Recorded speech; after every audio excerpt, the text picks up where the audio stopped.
All right, here we go. It's the System Failure Podcast, number 19. How are we doing this week, Nate? Hey, good, Brian. Merry Christmas to you.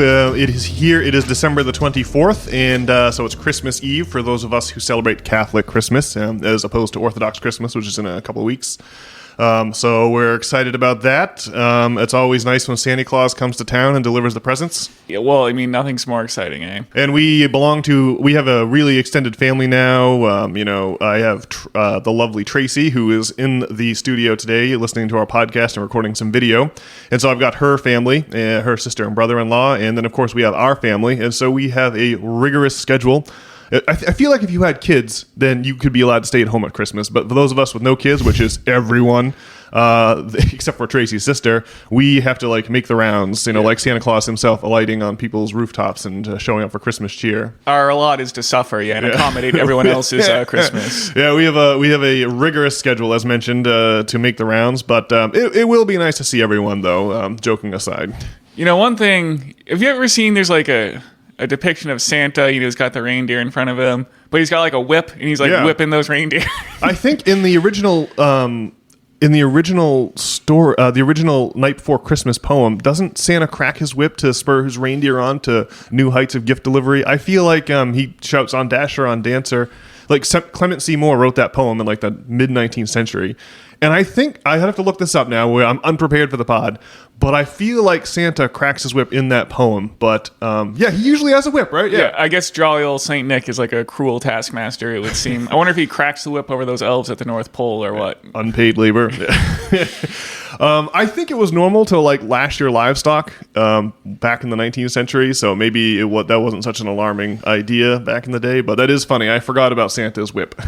I'm unclear how do you crack the whip to motivate your livestock, or do you actually taking chunks of their flesh out with the whip? I'm unclear how this works. I think there's two schools of thought, at least in the equestrian realm. We should get someone on board. The captain's sister is an expert in equestrian arts, so maybe she can answer the question. But I think that if I'm right, there's two schools of thought. There's the part where you just use the whip or the crop as a spur to as a cue for the horse to know what to do, as a command. And then there's other people who really take that crop and work their horse's ribs over in order to make the horse run faster and make it fill it with adrenaline. Well, during the Kentucky Derby, those jockeys, they're really riding that sucker. But it's the riding crop, though. It's not like a bullwhip where I just don't see how that's an effective tool of beast management. But maybe that's what it takes to keep some larger bovine beast under control, though. Yeah, that's a good question. I don't know. It makes me think of Indiana Jones and his bullwhip. It certainly was an effective weapon in a Raiders of the Lost Ark. Yeah. Well, I suppose that on the blessed season of Christmas, we'd be remiss if we didn't mention the connection between many of the Christmas traditions that we still observe today and the psychedelic cults of Siberia and Scandinavia, such as the Christmas tree or the stockings hanging over the fire, that have to do with the consumption of mushrooms, eh? Well, of course. Yeah. So in a lot of Christmas depictions, for example, the lovely Tracy has some reindeer magnets that are Christmassy that are on our fridge, and the reindeer have legs that are movable, so you can put them in different poses. They're kind of like the old Color Forms toys we used to use, but included in this set, there's Christmas trees, there's reindeer, and then of course there's a few Amanita muscaria mushrooms that were on our fridge also. And Amanita muscaria, of course, are the Mario Brothers mushrooms, the ones with the red caps with the white spots on them. We all know those guys from Mario. And I guess the Amanita muscaria mushrooms, I've never tried one, but I guess that they're not all that potent, and worse, they cause terrible stomach aches. They're not kind like the cubensis mushrooms you can buy from your friendly local drug dealer that are really mostly benign. I guess the Amanita comes with a horrible stomach ache and digestive problems and issues. And the way that some of the mushroom cults, the way that some of the old religions of Finland and Siberia dealt with this is that they would the reindeer seek out and eat these Amanita muscaria mushrooms, and they would drink the resulting urine of the reindeer, which you would still get the psilocybin or the other the other intoxicating chemicals that the Amanita muscaria grows, but you wouldn't have you would have to drink reindeer urine, which is a dubious proposition if ever there was one, but you wouldn't have to deal with the terrible stomachache that comes with it, eh? Yeah, well, I can just only imagine, it's like the middle of winter, so you're following this reindeer around, and you get like, a nice hot, frothy, steamy thing in the cold of winter of reindeer urine, and yeah, you probably, trip some balls there.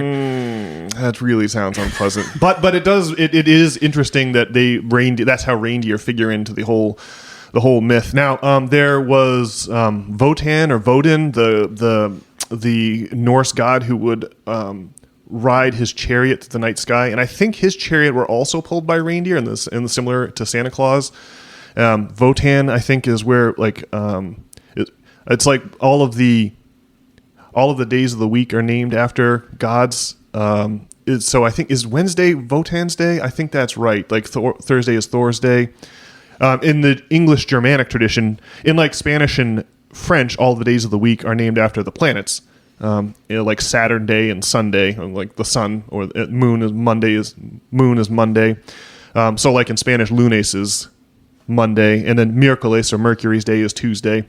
But in the Germanic, English is like this weird amalgamation between the old Germanic languages and Latin, whereas Spanish and Italian and French are just purely descendants of Latin. So we copied over some of our days, not with the planets like Saturn or Saturday, but with the Norse gods, Thor's day or Wednesday, like being Wotan's day. So, and I think also it's true that in the dead of winter, you would be living in these yurts that were piled up with snow, and that I think that the winter gift giver would come around and climb down through the smoke hole in the yurt, right? And that's how he would leave you these gifts. And then the other way that you can consume mushrooms other than drinking reindeer urine is to dry them by hanging them on a tree or hanging them on a hearth over a fire in stockings. And so that's where we get the stockings over the Christmas tree. Can you think of any other tie-ins here? There's so many of them. Once you go down that rabbit hole, there's quite a few, but those are some of the main ones. Well, I guess I was just thinking that the Christmas tradition is, it's crazy because like when you're growing up, you're finding out about Santa Claus, but I guess it's also like Jesus's birthday is what they tell you. But it's obviously this intensely pagan tradition of like cutting down a tree and putting it up in your house. You got to wonder like why we do these things, but then you can see like what our society is really built upon. I mean, there is like a certain, I don't know. There's like this magic of Christmas when you're growing up. And I guess when you're an adult, doing mushrooms is certainly the closest thing to recapturing the magic, huh? Well, okay, yes. There's two different things about Christmas that you've just brought up that are very interesting. One is the syncretism, where one religion kind of morphs and becomes another religion, versus, when Charlemagne comes through and chops down the Irminsul, which is the Norse venerated the tree, right? The Yggdrasil, the holy tree, and the symbol of their religion was the tree. And so the legend is that Charlemagne or the various saints who were missionaries, whose job it was to go into these regions where people celebrated the pagan religion, the Germanic, the Norse, Teutonic, German pagan religions with Thor and Freyr and those guys, and convert them to Christianity. That's a bold thing to do. That's not. It's a hairy situation. These are some warlike people, and they're not going to be pleased to hear that you don't like their gods anymore. And they're going to be especially displeased when you make like Charlemagne and chop down their Irminsul. Like that's the legendary act of Charlemagne. And so there's a morphing of, so like the reason that Jesus is supposed, I think if you read the Bible, I've heard this, I should have verified this, but I've heard if you read the Bible, you can tell from the way that, from the location of the flocks of the sheep, that it's like May when Jesus is born and not the winter solstice. I think it's something like, I really am not up on my pastoralism, but I think it's like in the winter you move the sheep down out of the hills into the low country, and then you move them back into the higher pastures in the summer. And so like the sheep being moved into the high pastures indicates that this is like springtime or something when the story of Jesus' birth takes place according to the Gospels. But when it comes time for Charlemagne to conquer to convert the convert the German tribes of Northern Europe and Scandinavia to Christianity. He's going to try to make it more appealing to them by placing the major feasts, by replacing the major feasts of their religion, like the Yule of the winter solstice, the darkest and most magical time of the year. To replace that with Christianity, you're going to have to give them some holiday that is easy, that they can easily, pivot to. You want to be able to, let go of the paganism vine and swing and grab a new Christian vine as easy as possible. And so a lot of Easter, for example, Easter is the first. Okay, here we go. It's the first Sunday after the first full moon after the vernal equinox, after the first day of spring. And why? Well, Easter is named after Oyster, who's an old fertility goddess, and so the old fertility symbols of rabbits and eggs are recycled and become a celebration of Jesus' resurrection of the Savior. So the syncretism you mentioned, and then there's also this business of the fabric of reality, where when you're a kid, your parents tell you that a large jolly man is coming down the chimney and leaving you a bunch of presents, and then you believe that, I guess, to a certain age, until you found out you've been betrayed by your own parents and that it was all a ruse. And there's it really illustrates how there are horizontal layers to reality with vertical routes of access, and that's really the way that reality is structured. And the Santa Claus is every kid's first introduction to that shocking reality, eh? Yeah, well, it's interesting because in some ways the Santa Claus story, well, you get indoctrinated into consumerism, and you feel like, well, you get all jacked up for these presents, and then you feel like there's a Santa Claus watching you. It's kind of like believing in Jesus with training wheels. Yeah, that's interesting. I'd forgotten about that, but there is a surveillance and enforcement of morality going on. Christmas in America, I mean, it's kind of a reflection of our culture because it's become this crazy consumerist thing, and yet it does seem like there's some underlying this tradition is obviously very old and very deep, and so there's obviously something more going on with it than the consumerism, right? Consumerism is just the thin veneer, the get out the credit cards, it's Christmas time veneer over a much deeper rabbit hole, that's for sure. I do recall one time I thought that way 10 years ago, I thought our drug dealer, we were eating mushrooms with him, and when you eat mushrooms, sometimes what happens is you start thinking platonistically or archetypically, and I remember thinking how much our drug dealer resembled Santa Claus, because he's the gift giver that comes around, so that was very amusing. But yeah, interesting. It certainly is. Christmas certainly is an interesting topic, and I really like the spooky aspect to Christmas. Charles Dickens channeled this with his crazy Christmas Carol with the ghostly visitations to Ebenezer Scrooge. That aspect is there.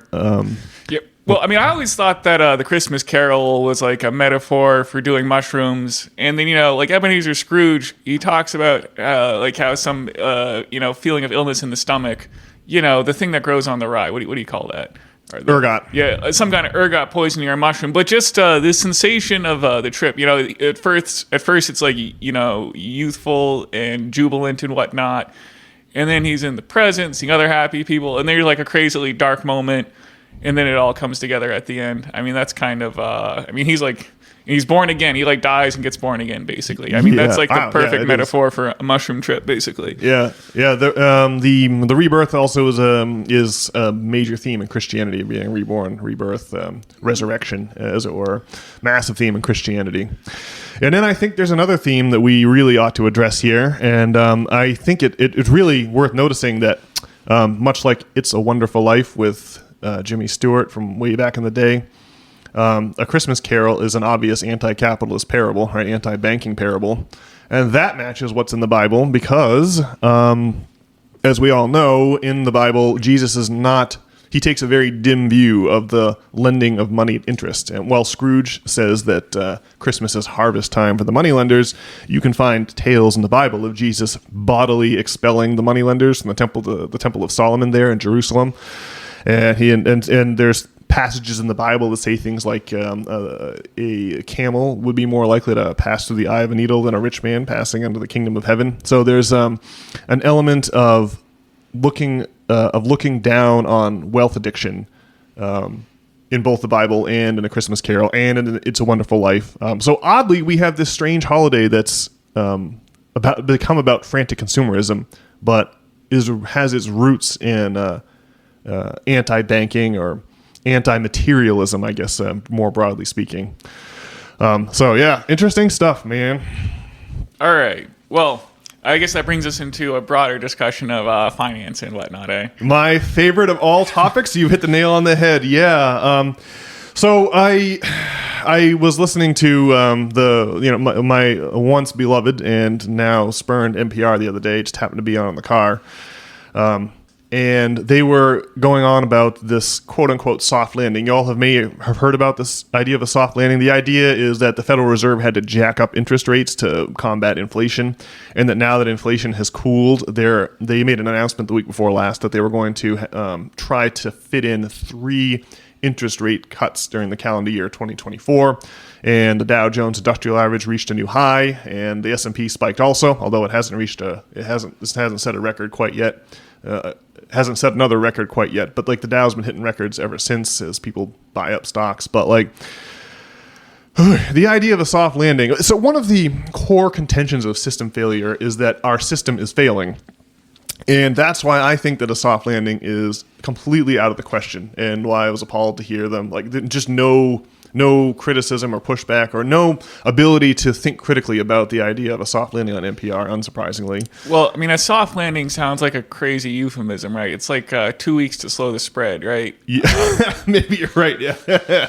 Yeah, 2 weeks to slow... I remember that one. Well, Man. they're just going to, like, as everything goes to shit, they're just going to keep cramming this soft landing down our throats. And I mean, I'm sure it'll be like a soft landing for like Wall Street while everyone else continues to suffer. Well, it certainly has been a capital year for Wall Street, as it turns out. When last year at this time, everyone was predicting doom and gloom, and that the Fed capitulation would be them lowering interest rates in trying to combat a crazy recession. That hasn't happened yet. But I think really another core contention here at system failure is that the end of the world really happened in 2008 when the whole market for mortgages and mortgage-backed securities completely collapsed and blew out the financial system. And last night, Trace and I went on our annual Christmas date, and we went to this really fancy restaurant here in Portland. And the final bill was like $200, and I had to go to Whole Foods afterwards to get some more snacks because the amount, the thing I ordered was like this. It was like a rack of lamb ribs. Well, where'd you go? Solo Italiano on Congress Street. Never been there before. This food was tasty, but the amount of ribs that I got were 4 lamb ribs, and lamb ribs aren't that big. They're only 4 inches high. They're only 4 inches or something like that. It was like 4 ribs, man. I gotta eat more than. It was like a $45 meal, and that, I mean, all of the restaurants in Portland are shutting down one by one. You may have seen we lost Salvage Barbecue. I did. Yeah. That's cuts me close to the heart. Yeah. What the contention here is that what's happening is that the banks have blown out all of the cost of housing, whether you rent or whether you buy a house. For everyone who doesn't already have an established mortgage, over the past, let's say, 50 years or so, the banks have just blown out the cost of shelter. And here in Portland's always making the top 10 list of most desirable cities in the USA to live in. And during the COVID era, a lot of people from Boston and New York moved here trying to find a more idyllic and less chaotic setting for themselves. A lot of people whose jobs could be done remotely or who had enough wealth to where they weren't tied to some job they had to constantly be at. All those people descended on Portland. And so here we have a really accelerated version of the same. And what's happening, I believe, is that the increased cost of shelter has made it completely untenable for these small businesses to pay employees an amount to keep them living, right? Ultimately, the increased cost of shelter has to be paid by your employer. And if your employer can't cover your cost of shelter, there's really not much point in going to work anymore. That's where the no one wants to work comes from. So this is, again, connected to Christianity. The warnings against taking of interest found their way into Christianity from the Jewish tradition, and they found their way into the Jewish tradition from the Babylonian tradition during the time of the quote-unquote Babylonian captivity. This is when Nebuchadnezzar conquered Jerusalem in 598 BC, somewhere in the 6th century BC. The Babylonian king Nebuchadnezzar captures Jerusalem, demos the Temple of Solomon, takes all the Jews back to Babylon with him, but then a few years later, the Babylonian Empire, the Neo-Babylonian Empire, is conquered itself by Darius and the Persians send the Jews back to Jerusalem to reconsecrate the temple. And this is this is where Judaism really starts to be formalized. And the Babylonians had this tradition of forgiving debts periodically so that the banking interest wouldn't get out of hand. And the Jews took that wisdom and put it into books like the book of Nehemiah or Leviticus that you can find today in the Bible. These warnings against taking of interest and of having a periodic forgiveness of all debts. The idea is that you reset the economic scoreboard, because when the scoreboard gets to be 1 million to nothing, most players have no real incentive to keep playing the economic game. And indeed, a lot of times, if you got to the point, like the kings of Babylon it's not that they cared about their subjects, it's that they didn't want people to just leave and go to a different empire to just pull up stakes and leave. But by the time, of course, you get to Greece and Rome, especially Rome, the empires are too large for people to get out, to just leave. And furthermore, democracy is blooming again, possibly in no small part to the mushrooms that the ergot people were consuming at Eleusis, which is just outside of Athens. With democracy, you don't have anyone with the authority to forgive debts, and you're just at the mercy of the oligarchies, which is like the mafia. Well, at any rate. We are now suffering through an apocalypse that is similar to the one foretold in the Bible, and part of that, I think, is all of the restaurants closing down because this just doesn't make sense for the workers to go to work for the wages they're getting because the banking interests have blown out the cost of housing. And what's been going in the 1970s? In the 1930s we had the New Deal with FDR, and that created this vast middle class. But in the 1970s, it's like the rich took back the New Deal, and a big part of that was a banking scam where you start having 2 incomes on every mortgage instead of just one, and that drastically increases the amount that people can borrow. The value of all the housing is pegged at what people will borrow and what the banks will lend against that. It's not based on the laws of supply and demand of houses themselves. The housing prices are based on the supply and demand of money, of debt. That's why the Fed raising interest rates to combat inflation in 2022 and 2023 has vastly increased the cost of housing. So the underlying principle has gone up, and now the cost of the interest has gone up, and now it's just completely unaffordable to buy a house. Are you with me so far? Am I making sense? Yeah, well, I mean, I feel like the issue is that we're just still using like the ideals of like the baby boomers, or just these the baby boomers need to die, I guess is what I'm trying to say.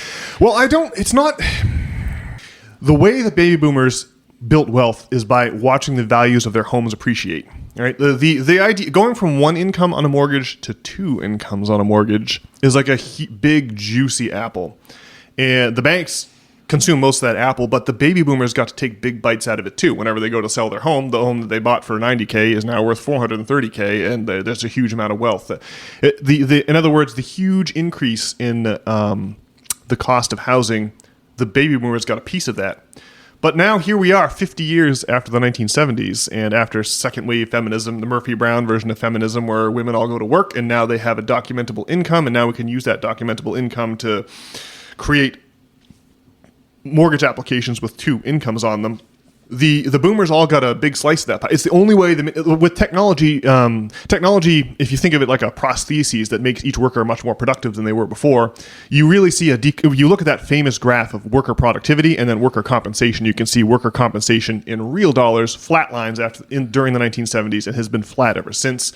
Meanwhile, worker productivity continues to grow with each new advent of technology. Right, this is Karl Marx's prophecy that technology will eventually obviate labor, leading to a destruction of the architecture of society where there's a few employers and a lot of employees, and the technology is eventually going to doom that setup.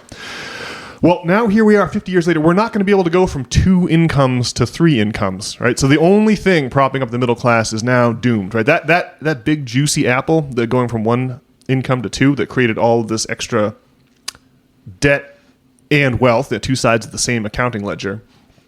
That big juicy apple is now a thin little core. There's nothing more left to bite off of it. And so I think that I believe that the people who are buying houses now are not going to be able to sell them down the road for 3 and 4 and 5 and 6 times as much as they paid. That's gone.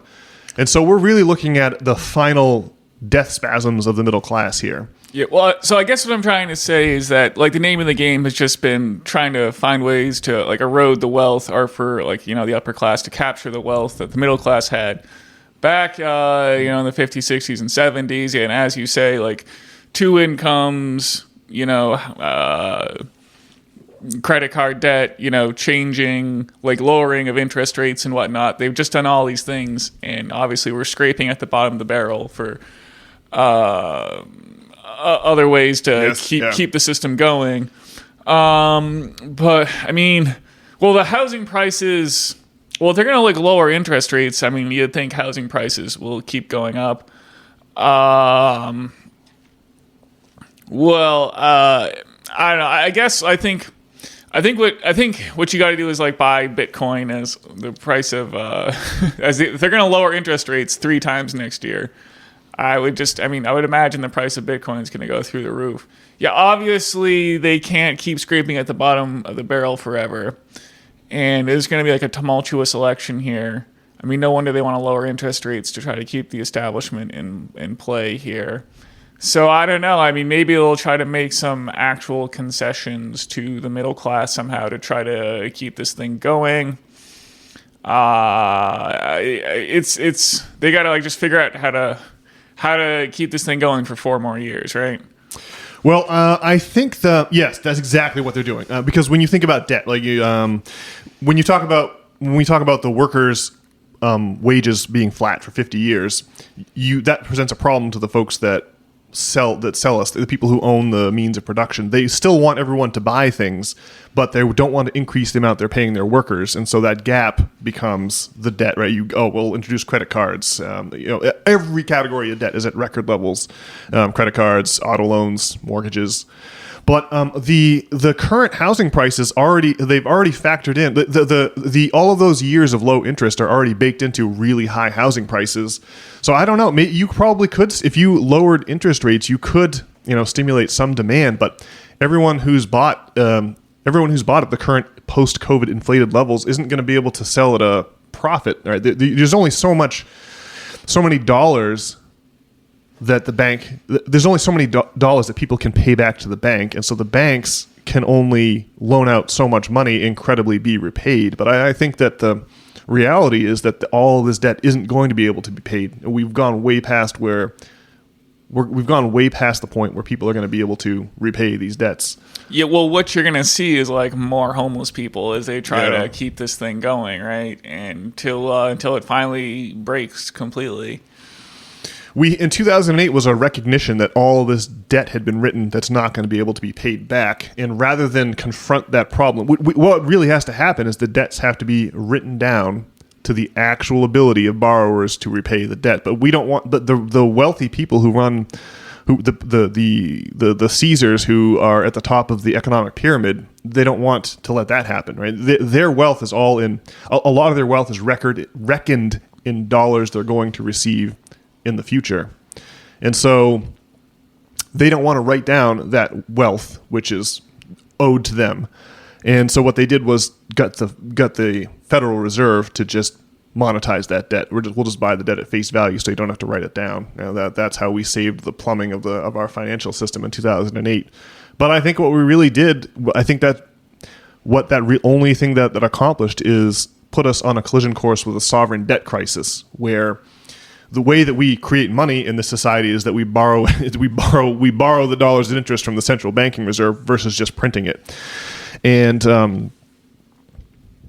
so when we print the money, but what we really mean is borrow it at interest from the banking sector to paper over all that debt. We attached what should have been a private debt crisis in 2008 from the mortgage banks and attached it to our actual currency. So now we have a looming sovereign debt crisis.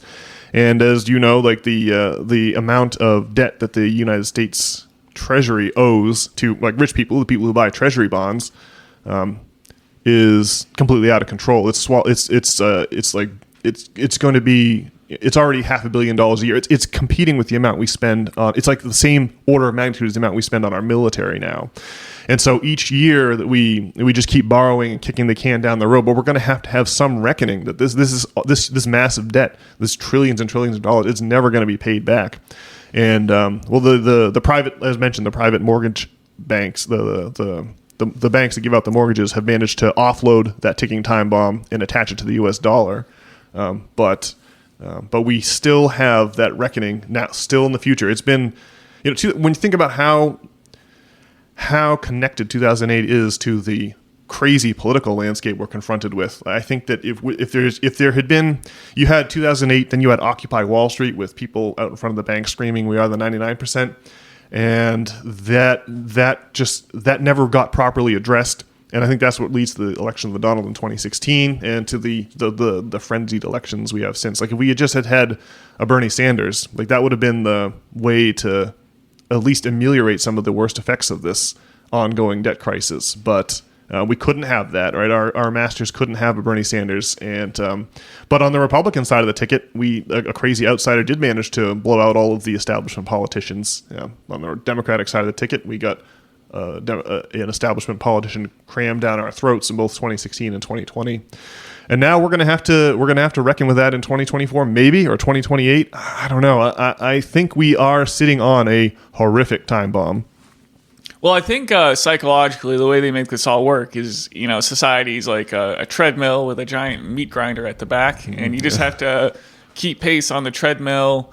And then the people who get swallowed into the meat grinder, well, those people just weren't good enough, and they must have a moral failing of some kind. Isn't that the message you kind of receive from 1,000 different media sources? And isn't that the general opinion? Like the crowds of folks who are now unhoused here in Portland, they must have some moral failing. It's their fault, right? Not the fault of the system. Isn't that what people think? Yeah, well, you think they're mentally ill, and I think that people want to help homeless people, but like nobody has anything that they can do. But I mean, to some extent, we ascribe it to moral failing, and there's just like, what are you gonna do? Like, I can't afford to like save someone else's life. Right? Yeah. Systemic problems call for systemic solutions. It's not like you can personally house not like you can invite the unhoused into your apartment to spend the night, right? That'll just lead to a crazy situation. No one person is going to be able to solve this crisis on their own. We need a systemic solution. Yeah. So, I mean, you can I think that taking mushrooms helps you understand what's going on and keep you ahead from on the treadmill and from going into the meat grinder.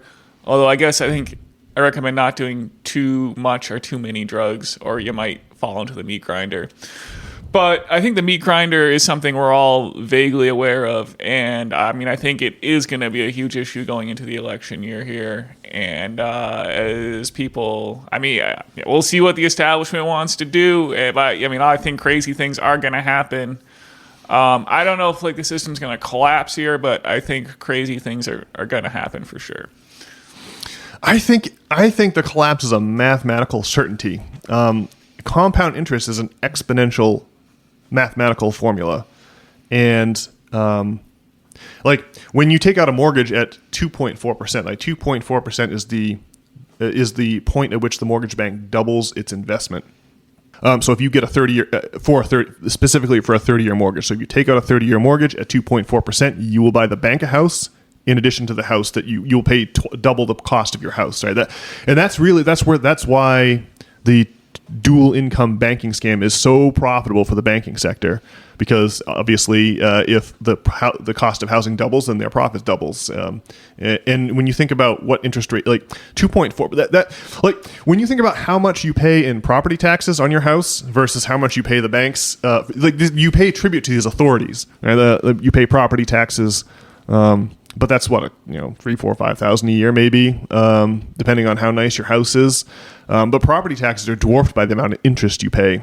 And that really, people don't know who their Caesar. It used to be that Caesar would ride around in a very ostentatious fashion. And then once the Roman Empire collapsed, the Caesars became the popes. And the popes were really the power behind the throne, so to speak. On Christmas Day, of course, in 800, the famous story is that Charlemagne, the man who cut down the pagan Irminsuls, the Christmas trees, he was kind of the military. He was acting like the military arm of the Pope, and so the Pope wanted to formalize that arrangement. So, at Old St. Peter's in Rome in the year 800, Charlemagne was kneeling to do his Christmas prayers, and the Pope crept up behind him and slapped the crown on his head. And, the Pope really wanted to be the emperor. Charlemagne really wanted to be the emperor. And so he was like, well, I guess I'll accept the crown of emperor. And I'll have to also accept that the Pope is the guy who puts the crown on the head of the Pope is the guy who crowns the emperor. So the Pope cleverly elevated himself above the crowned heads of Christendom. And for almost 1,000 years, that was the way it was. The Pope was the biggest authority in Europe, right up until the Protestant Reformation, the 30 Years' War, the Defenestration of Prague, and finally the Treaty of Westphalen in 1648, where the political powers of Europe got together and said, okay, we can't have the Pope crossing we're going to establish international boundaries, and we can't have the Pope crossing those international boundaries. And so at that moment, the financial... Obviously, the Catholic Church was a big it was unimaginably wealthy in the lead up to the Protestant Reformation. Its massive accumulation of wealth was, of course, one of the main complaints of Martin Luther, and Jan Hus, and John Wycliffe in England. The people who brought about the Protestant Reformation. The massive wealth of the Vatican was one of their chief complaints. The Bible is all about. The Bible, which people started to read in English after the invention of the printing press, and started to realize, wait a second, the Bible is radically communistic. It's radically anti-wealth. And so once that scam was up after the Protestant Reformation, and the Pope was no longer elevated above the crowned heads of Europe, there had to be a new scam, and that, I think, is the central bank scam. I don't think it's a coincidence that it was only a few decades after the Treaty of Westphalen that the first central bank popped up in England, where a consortium of 30 London and Edinburgh bankers loaned money to the King of England for his war effort, but demanded a monopoly on the issuance of bonds. That is to say, they had the right to sell the future taxes the king would collect to pay back the loan. And those notes became the first paper currency in Europe, and the rest is history. So the Industrial Revolution shortly followed, and here we are today. It really goes to show you that people don't know who their Caesar are, even though no one does an Excel spreadsheet and fills out their amortization table for their mortgage. Very few people realize they're buying a second home for the banks, and so very few people realize who the actual Caesar is in our society. But these banking interests there's huge channels of wealth flowing their way. But I think, and they're always seeking to increase the volume of wealth flowing through those channels. And but that's a scam that can only last so long, right? Just like the Roman Empire, and just like the Holy Roman Empire with the Pope as its highest authority that followed it. Our current empire it's ultimately unsustainable going into the future, and we're really living out the final drumbeats of that banking regime, and we're going to have to find another way to organize, another rationale for everyone to wake up and go to work every morning. That sort of milieu, that rationalization, the way of understanding what we're doing every day has to come to an end. So that's my lengthy rant on why I think the system is doomed to failure. All right. Well, I think that the system won't be replaced until something more powerful can replace it, and so you just have to give credit to the power that the system has. Mm-hmm. Yeah, and so I think I could definitely see AI causing a change, or people have to become aware who their Caesar is, as you say, And, I could see AI doing something like that. But obviously, part of the power of the system, is it preys on the, obfuscation of what the truth is. So, I think I think the system can carry on. It's, just more people have to get swallowed up by the meat grinder. But you can see that there's some tension. Just something more powerful has to come up and replace it, right? Yeah. To buttress your point, right? During the 1917 Russian Revolution, you have this horrible old monarchic system. Most people literally, up until a couple of years prior, had lived as serfs. You really think Russia was like a medieval kingdom with like castles and peasants all the way into the 20th century. But they had this. But during the Russian Revolution, the people had these Marxist ideas as a utopian notion to aspire to. Right? They had this other vision of the future that everyone could understand, appreciate, and work towards. And that was really helpful in making the Russian Revolution happen, right? This is what you're saying. There was, in other words, a vision of the future for people to pivot to, then we have no such thing in our society today. This is what you're saying, yes? Well, to some extent, there's like that socialist vision, but I don't think that idea is actually powerful enough to, overthrow the system. And we definitely can... the system could be strong enough that we could, things keep going on, it will be like a serfdom, basically. Yeah, well, that's what happened with the Roman Empire. You get a tiny number of people with all the wealth, and then you end up with people becoming dependent. They end up tenured on the land. They end up being... You end up having an arrangement where you're working land that you don't own, right? That's how the Middle Ages starts. You get this transition from the crazy slave society of Rome to where people are now peasants and they work the land of a feudal lord. Yeah, so the system does kind of set itself up for its own demise because you just do have, if you just have a massive serfdom, it becomes easy for the 99% to overthrow the 1%. But you still need like that catalyst, right? Or you need the idea.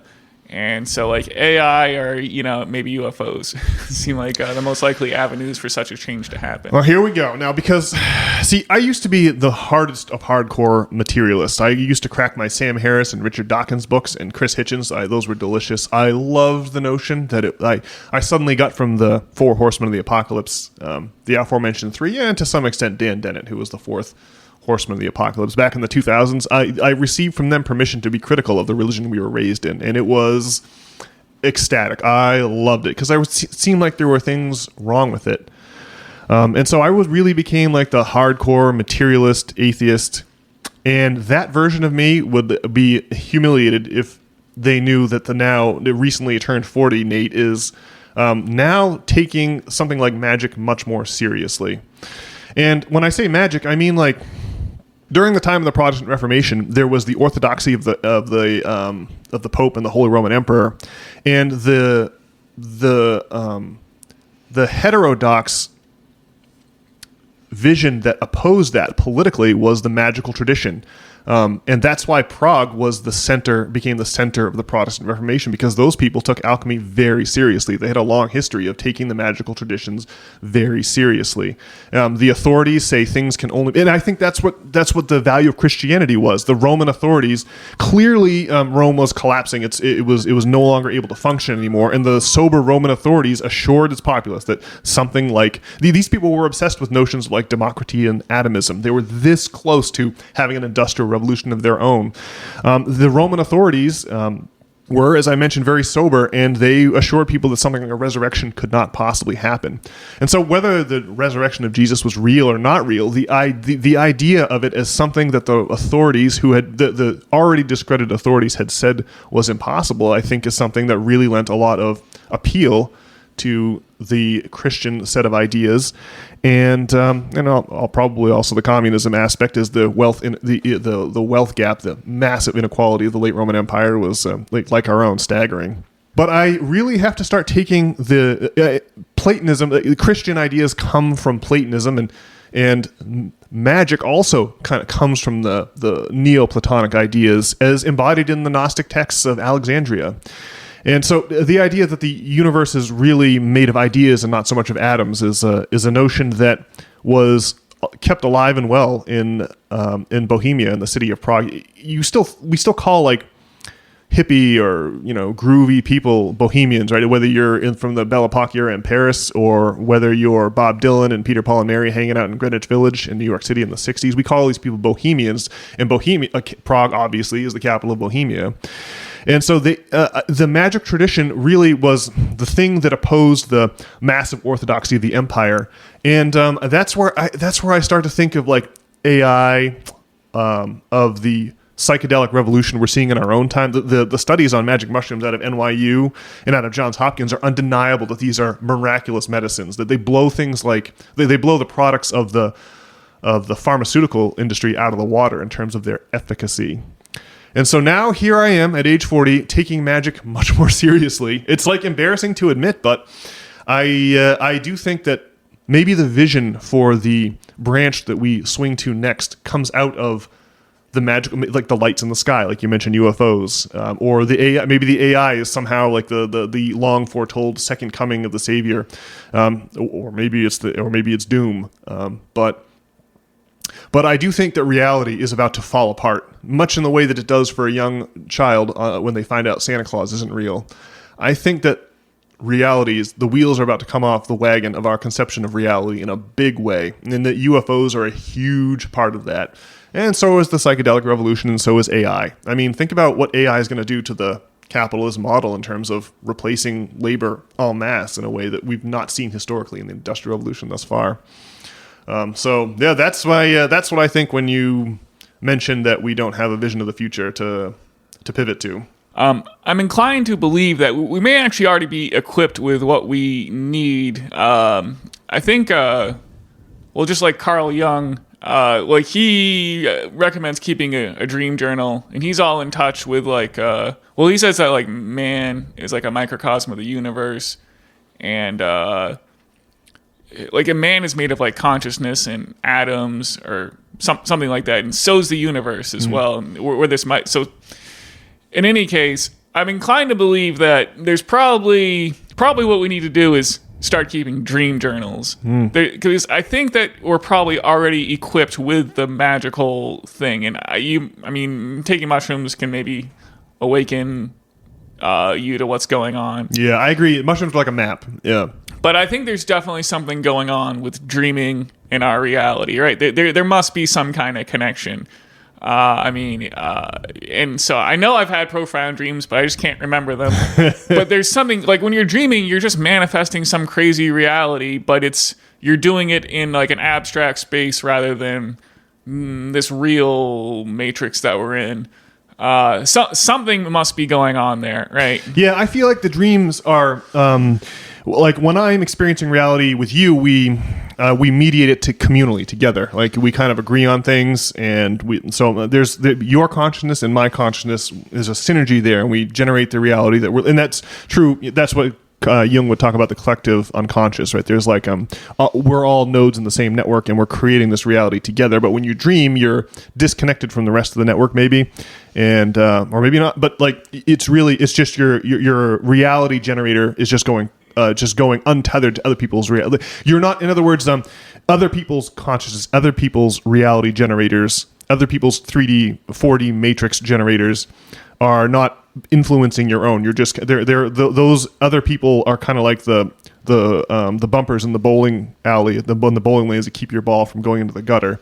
But when you're dreaming, your bowling ball is all over it's all over the place because you don't have other people normalizing your conception of reality. It's just yours. Yeah, well, your matrix generator gets to detether from the mainframe and do its own thing for a bit. And I think, I don't know, I'm just inclined to believe there's something important about it. Yeah. So, yeah, it's like seeing a valley from one mountaintop gives you one vantage point. But if you can ascend to a second mountaintop and get the valley from another angle, now you have a three-dimensional or binocular view of the valley, and you have a much better reckoning of what it's like. And so maybe the reality is like one mountaintop and the dream world is like a second mountaintop, and you can use both of those things you can use the comparison between those two things to make some real conclusions about the fabric of reality itself. I mean, my mission for the podcast last week was not to watch pornography. How did it go? Well, I mean, I think I've made it like 5 days at this point. I had one minor lapse I think like the day after we recorded, but after that I've been clean, and like the podcast is good for. Well, if it wasn't for the podcast, I definitely would have, blown it, so to speak. Wow, that's a double entendre if ever I've heard one. Sure. Well, I'm sorry to hear that Odysseus's ship, the hull of Odysseus's ship, scraped a few rocks. The sirens pulled you off course a little bit, but at least it doesn't sound like your ship totally sank this week, so that's good. Yeah. So, I mean, I think my mission for next week is, to continue the course with regards to the pornography, but also. I think I gotta try keeping a dream journal and see how this goes. Yeah. But I mean, if you believe in magic or whatnot, it just I don't know. It seems like there must be something's going on there. Yeah. Yep. I do think it's well. First of all, I should mention Carl Jung. He wrote a whole book on UFOs. You may or may not be aware. I've not read any of Jung's work, but I got to sit down and wade into it because that guy was way ahead on the UFO thing, and now the lights in the sky seem to be impacting our culture in a major way. Reality is a lot like a roulette game. If you just played a few rounds of roulette, you might think that it's a 50-50 proposition whether the ball lands on red or whether it lands on black. But you have to go around the block a few times before you start to realize, wait a second, there's the two green spaces, the 0 and the double 0. And only after enough experience at the roulette table do you start to realize that, this game is fixed in favor of the house. It's not a 50-50 proposition after all. And you need to string together some data points to wake up from the illusion that it's a 50-50 game. And similarly, you need to live a few years, I think, in order to realize that something is up with reality. Something weird is going on. And Jung would talk about synchronicity events, just weird things that would happen. Strange coincidences. I forgot who it was that said that a coincidence is what you have left over when you apply a bad theory. You just have to go around the block a few times before it's possible to realize that, wait a second, this 4D matrix is the top level of something much more profound. And definitely things like pornography or too much alcohol or too much pot or even too much, there are a lot of distracting things to keep you locked in the matrix and stop you from moving up from moving up the vertical routes of access that link the horizontal layers of reality that we spoke of earlier. Yep. I agree. Well, I had some booze last night on our Christmas date, and I have to admit it was a lot of fun. We watched the Muppet Christmas Carol. We sang along to Kermit the Frog, which is always hilarious. But then I didn't sleep. I slept terribly, and I didn't even have that. I had I had one beer and one mixed drink, and then we had some eggnog when we got home, and I was still awake all night and just not sleeping well. Man, that alcohol is brutal. I think it negatively affects the precious dreamscape to which you just made reference. And so, yeah, I got to have discipline too. I got to exercise and eat well and stay away from the booze. I haven't had pot for a while now, but I got to make sure, pot is so much easier on the body, but it does affect sleep. And the effects of pot last for days. I just can't let it happen. Once in a while is not going to kill you, but man, so like you, I have to batten down the hatches and focus on some discipline this week, lest my ship gets wrecked on the rocks of the island of the sirens. Yeah, well, the sleep cycles are definitely important. I guess one thing I've been doing, I started setting my alarm for 6:30, and then I bumped it up to 6. And I guess I've had insomnia for 15 years. So how does setting your alarm early help you with insomnia? Well, because you got to get up early. Well, if you sleep in, especially pressing the snooze button makes you feel terrible. And you got to get up early so that you can fall asleep before midnight. I think ideally you'd probably be asleep by 11, but I definitely can't accomplish that yet. If you have insomnia, sleeping until 10 or 11, on the weekends and whatnot, is definitely no bueno. You gotta get that regular sleep cycle, man. Yes, getting up at 6, and hitting the elliptical is what I've been doing. So, what time do you get up this morning? Well, it's the weekend. So. But so I got up at 9, but historically I was like sleeping until like 10 or 10:30 on the weekends. So I'm at least getting up a little bit earlier on the weekends. I did get up at like 7 yesterday to play some Magic the Gathering. So nice. All right. Yeah. Well, what do you think? Should we conclude the pod this week by inviting our loyal listeners to white knuckle it with us and cling to the ship's wheel of discipline and try not to let the many times mentioned sirens call us off course once again this week? I guess that's the plan, huh? All right. Okay. Well, listen. I'll also invite our listeners to go to send us an email at nop@substack.com. We'd love to hear why you think we're barking mad for taking magic seriously. That would be awesome. So send us a note again at nop@substack.com. And if you want to read some delightful essays on things like the alchemical journey or a main thesis that covers the entirety of the system failure constellation of ideas, check out the main thesis on the main page. You can find it right there again at nop.substack.com. Nop is spelled Knopp. And with that, Brian, shall we bid our listeners the merriest of Christmases and the happiest of holidays, and we'll talk to them just before the new year next week? Yeah, all that jazz. All right, everyone. We'll see you. Have a great week. Bye-bye.